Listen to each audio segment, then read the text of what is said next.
एक गांव में लवकेश अपने पिता के साथ रहता था। उसकी माँ का स्वर्गवास हो चुका था। लवकेश के पिता राम सिंह उसे पढ़ा लिखा कर एक बड़ा आदमी बनाना चाहते थे। यही उसकी माँ का भी सपना था, जिसे पूरा करने की कोशिश दोनों बाप बेटे जी जान से करते थे। लवकेश का स्कूल बहुत दूर था, बीच में जंगल पड़ता था। वह सुबह जल्दी घर से निकलता था और जंगल के रास्ते स्कूल जाता था। एक दिन वह स्कूल से वापस आ रहा था। सुनसान जंगल में उसे कुछ आवाज सुनाई दी। वह डर गया, लेकिन हिम्मत करके आगे चलता रहा। लड़की कहाँ जा रहा है? तुम कौन हो? मैं इस जंगल की चुड़ैल हूँ। बहुत दिन से तुझे देख रहा हूँ। तुझे डर नहीं लगता? गांव वाले मेरे डर से इस जंगल में नहीं आते। डर तो लगता है, लेकिन स्कूल जाने का यही एक रास्ता है। दूसरे रास्ते से नदी पार करके जाना पड़ता है, और नाव वाले को देने के लिए मेरे पास पैसे नहीं हैं। इस जंगल में मेरे अलावा कोई और नहीं रह सकता। मैं कौन सा यहाँ रहने आया हूँ? मैं बस दिन में 2 बार यहाँ से गुजरता हूँ। तुझे मुझसे डर नहीं लगता? डर तो लगता है, लेकिन मैंने अपनी मरती हुई माँ से पढ़ लिख कर बड़ा आदमी बनने का वादा किया था। चल ठीक है, तू यहाँ से आ जा सकता है, लेकिन ये बात किसी और को मत बताना, न किसी को अपने साथ यहाँ लाना। लवकेश बहुत खुश होता है। वह जल्दी से उस जंगल से निकलकर घर पहुंच जाता है। लवकेश अपने पिता को सब बताना चाहता था, लेकिन उसके पिता राम सिंह यह बात जानकर उसे जंगल में नहीं जाने देते, इसलिए वह चुप रहता है। अगले दिन से वह डरते डरते जंगल से स्कूल आने जाने लगता है। कभी कभी उसे चुड़ैल की आवाज सुनाई देती। चुड़ैल उससे सवाल पूछती, जैसे तेरे पिता क्या करते हैं, आज स्कूल में क्या पढ़ाया। लवकेश चुड़ैल के सवालों के जवाब देता था। धीरे धीरे उसका चुड़ैल से डर निकल जाता है। अब वह हर दिन चुड़ैल से बातें किया करता था। तुम चुड़ैल कैसे बन गई? मुझे कुछ लोगों ने मार दिया था। जब तक उनसे बदला नहीं लूंगी, मैं चुड़ैल ही बनी रहूंगी। लेकिन क्यों मारा था तुम्हें? तुम उनको मैं फसल बेचकर पैसे लेकर गांव आ रहा थी, तभी 4 लोगों ने मेरे पैसे छीन लिए और मुझे मार दिया। माफ कर दो, तुम्हें मुक्ति मिल जाएगी।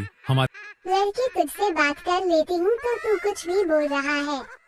चल भाग यहाँ से, नहीं तो अगली बार से जंगल में घुसने नहीं दूंगी। हमारे मास्टर जी कहते हैं, कोई तुम्हारे साथ बुरा करे और तुम भी बदला लेने के लिए उसके साथ बुरा करो, तो तुम्हारे में और उसमें क्या फर्क रह जाएगा? मेरी बात मानो, उन्हें माफ कर दो और सब भूल जाओ। चुड़ैल कुछ नहीं बोली और वहाँ से चला जाता है। चुड़ैल लवकेश की परीक्षा आने वाली होती है। लवकेश की परीक्षा से पहले कुछ दिन की छुट्टी पड़ जाती है। वह घर पर ही रहकर पढ़ाई कर रहा था। उसके पिता खेत पर गए हुए थे। तभी उसे चुड़ैल की आवाज सुनाई देती है।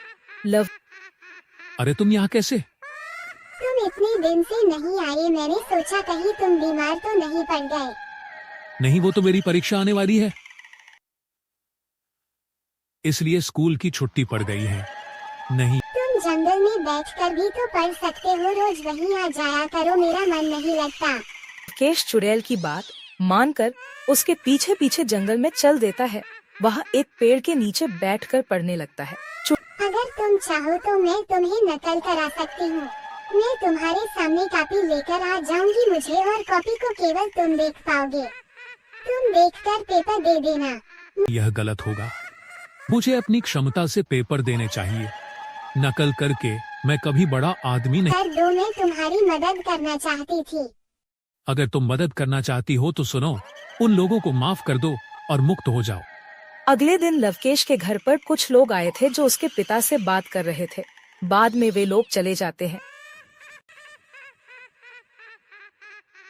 पिताजी, ये कौन थे? ये सब गुंडे थे। इन्होंने एक औरत के पैसे छीनकर उसे मार दिया था।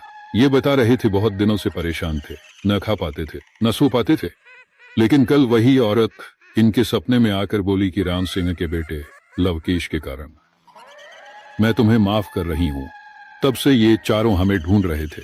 अब चारों जाकर पुलिस स्टेशन में पेश होने जा रहे हैं। लवकेश अपने पिता को सारी बात बताता है, जिसे सुनकर उसके पिता पहले तो डर जाते हैं, लेकिन जब वे शांति से सारी बात सोचते हैं तो लवकेश को लेकर जंगल में पहुंच जाते हैं। लवकेश चुड़ैल को आवाज देने लगता है, लेकिन वहां कोई नहीं आता। लवकेश रोते हुए घर वापस आ जाता है। यह बात पूरे गांव में फैल जाती है। अब गांव के लोग बिना किसी डर के उस जंगल से आने जाने लगते हैं।